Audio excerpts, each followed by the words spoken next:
Hi everyone, just wanted to take a moment to talk a little bit about quadratic functions in standard form. Today we're going to really be focusing specifically on the functions in standard form and what that means and how we would go about graphing those particular functions. So before, when we were talking about vertex form, we had this general setup, right? We had f of x is equal to a times x minus h squared plus k, right? And we knew that h and k was going to be our vertex. Our axis of symmetry was going to be at x equals h. And a was going to be kind of the value that was going to affect the width and whether or not it was opening up or opening down. Now, most quadratic functions that you encounter are not going to be in this form. They're going to be in a form called standard form. So what is actually standard form? Standard form is going to be when you write your function in descending order by degree.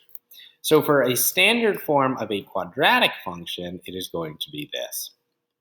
Your function is equal to ax squared plus bx plus c, okay? So this is going to be your standard form of your quadratic function, and we call it standard form because it is in descending order in terms of the degree, right? Degree 2, degree 1, degree 0.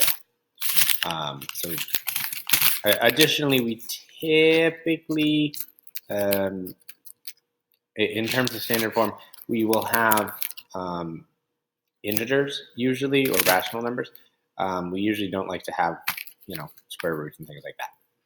All right.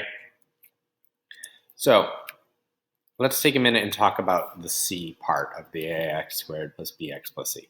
Because essentially the c is going to be giving us some particular information. So if I pull open Desmos, you'll see here, once it loads, that when c, if I just have any old function, when c here is 0, I get this graph. When I move c and I make it any other number, let's move it up, let's make it, let's make it 3. What has happened? Well, it's kind of shifted up. And if I make it, it's kind of shifting it down.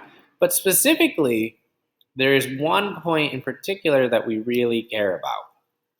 So if you notice, everything is shifting up or down, but in particular, if here my c is 4,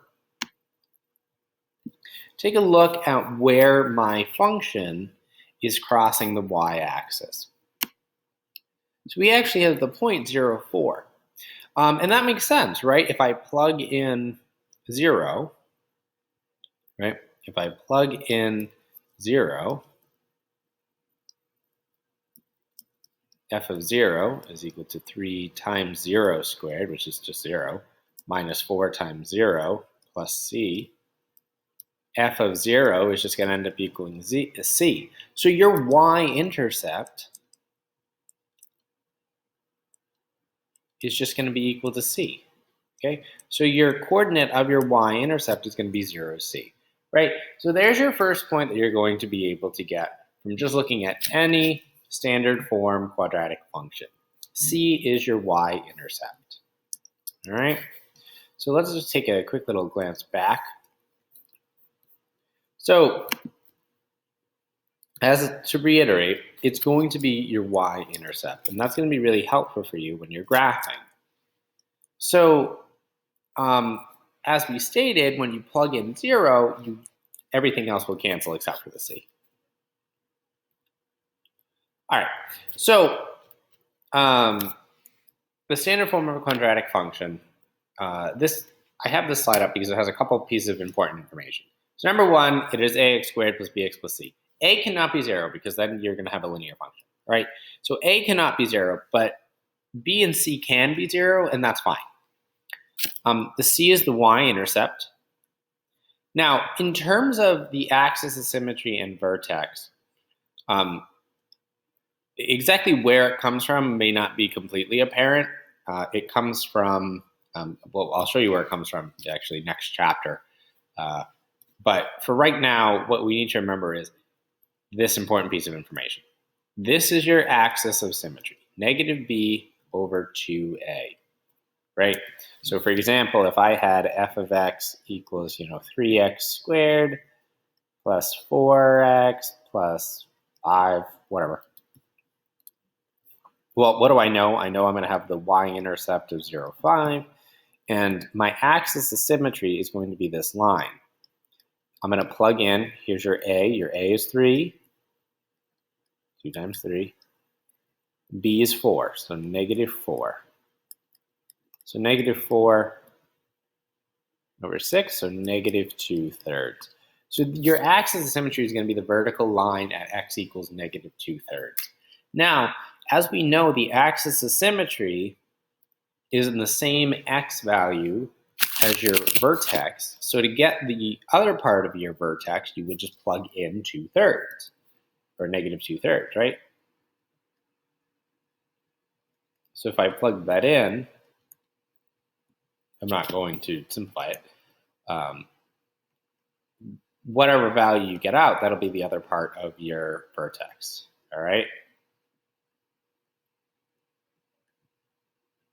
Now that's obviously not a very nice point. That was just me picking any numbers, but the point stands. So your vertex is going to have this, negative b over 2a, and then you plug it in.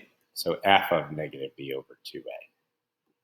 Okay, so those are two very important pieces of information.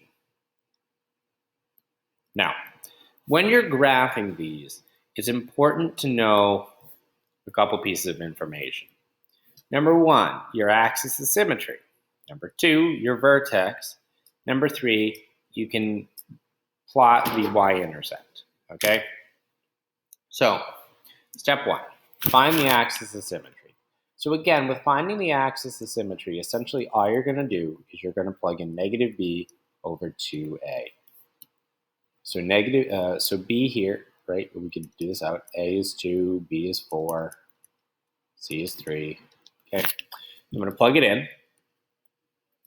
Negative 4 over 2 times 3. 2 times 2, sorry.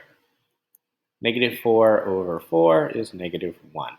Okay, so your axis of symmetry is x equals negative 1. The x value of your vertex is also going to be negative 1. To get the y value of your vertex, I need to plug it in. 2 times negative 1 squared plus 4 times negative 1 plus 3. 2 minus 4 plus 3 equals 5 minus 4, which is 1.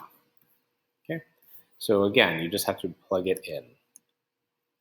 You simplify it, you get negative 1, 1. There's your vertex. All right. Now, you have to plot your y-intercept. So that should be relatively straightforward. Your y-intercept is just going to be your c value, which is 3, so 0, 3.